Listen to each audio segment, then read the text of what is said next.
Hello, I'm William Stewart. Welcome back to our verse-by-verse study on the marvelous book of Ephesians. Such a great book, so efficient, telling us about Christ and his bringing us salvation and the blessings of salvation, as well as the Christian walk. We're early in chapter 1, so welcome.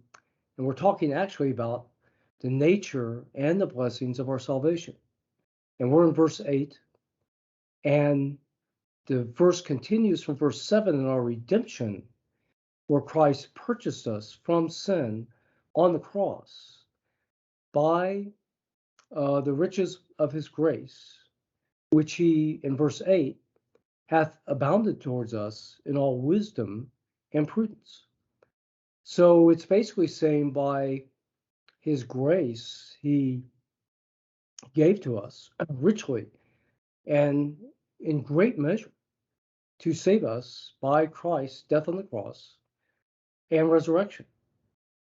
And he did this in his wisdom and prudence. Now, these are two important words to understand. And they're important because it tells you, again, as we've discussed throughout this passage, the attitude in which God brought us salvation. So he did it out of wisdom. Otherwise, it wasn't capricious, it wasn't out of knowledge, there wasn't other numerous things he could have done to bring us salvation. The plan was wise. This goes against the arguments of the world that say, oh, why did he had to just choose one way? Why did it have to be through the cross, or had to choose people, even though we know from earlier in the passage, all would have been lost. None would have chosen God if God hadn't chosen some to drag to salvation and bring them to salvation. So these arguments fail here, that the plan was wise and prudent.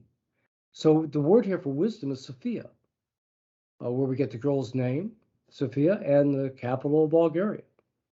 So wisdom to the Greeks changed over time. Interestingly, in the time of Homer, around 700 BC, it meant somebody who knew about their profession and could perform it.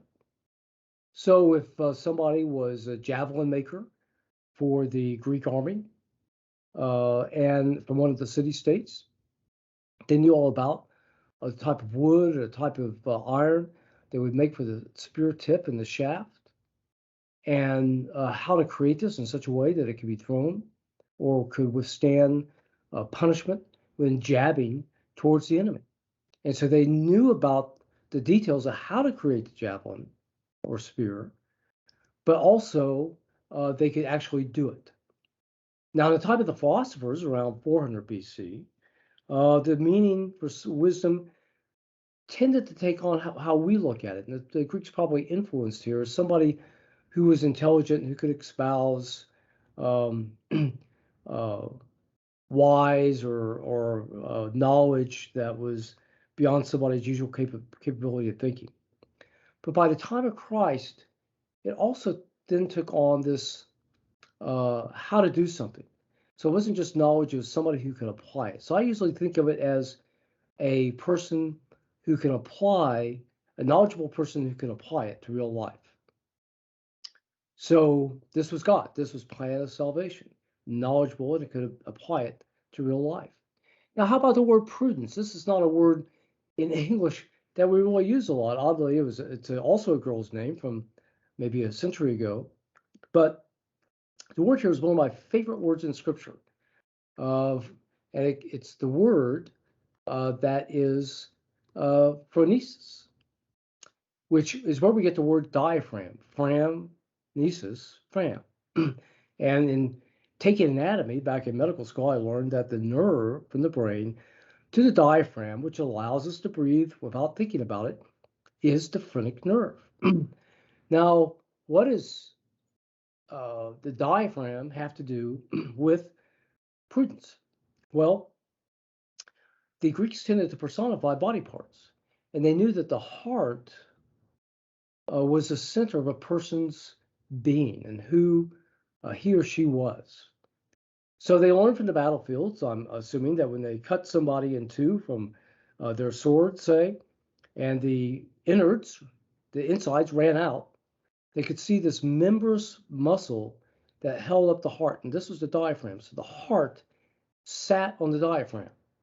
So they envisioned that since the heart was the center of the person, what supported it was the diaphragm. So it must have been the center, it must have been knowledge, the moral behavior and ideas of a person, who they really were, what their thinking was, and their knowledge and morals that made up their heart, their center being.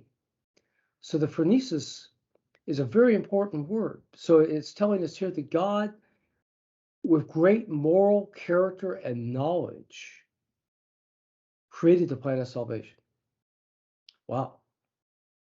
It shows the links of what God did to bring us this plan, and of course to bring Christ. So what we've learned so far in this passage about God's attitude in bringing to salvation, he did it out of love, agape love, a giving love.